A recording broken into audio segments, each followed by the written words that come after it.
DBM inibok na bagong AFP graduates na piliin ang katapatan versus lahat ng anyo ng katiwalian. Ang detalye ng balita mula kay Kapar Creslin, Kataro. Kapar Creslin.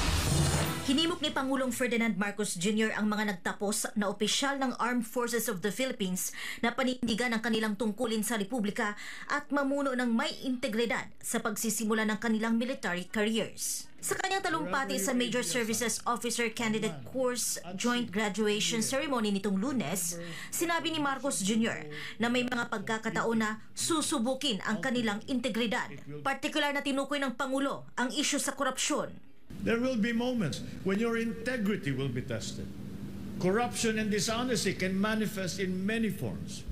Kaya piliin nyo lagi ang tama. Piliin nyo ang bayan. Piliin ninyo ang katapatan at ang kapayapaan. Binanggit din niya na ang katapatan ng mga opisyal ay dapat palaging nakatuon sa saligang batas at sa sambayan ng Pilipino, hindi sa sinumang individual o partidong pampolitika.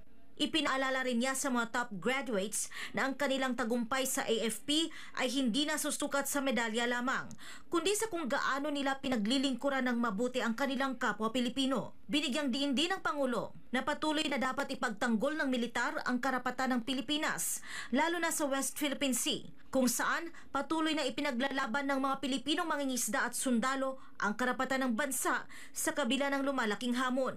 Ipinaalala rin ni Marcos ang kahalagahan ng pagsasanay ng mga graduates na naghanda sa kanila upang mabilis mag-isip, kumilos ng tama at makipagtulungan sa iba sa loob ng AFP o sa international partners. We also deepen our partnerships with other countries such as Japan, the United States, Australia, as well as other allies to better protect our shared peace and our stability. Binanggit niya na ang integridad ng mga opisyal ay makikita sa kanilang uniforme at ranggo at dapat silang maging huwaran, lalo na ngayon na hinahanap ng publiko ang katapatan at tapang sa serbisyo. Pinagtibay din ni Marcos ang pangako ng pamahalaan na bumuo ng moderno at professional armed forces.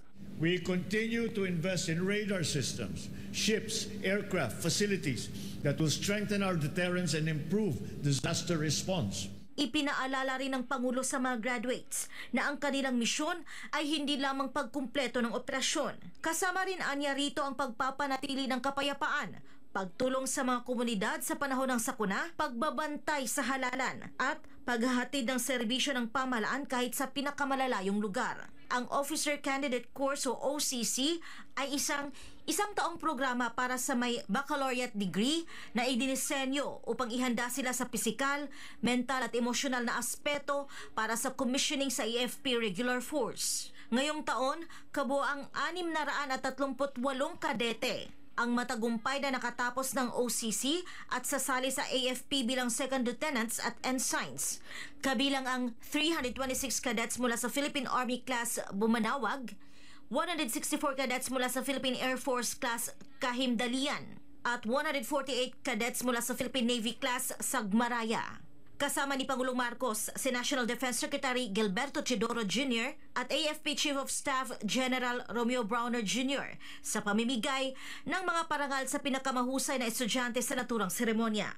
Para sa Diyos at sa Pilipinas kong mahal, ito si Creseline Catarong, SMNI News.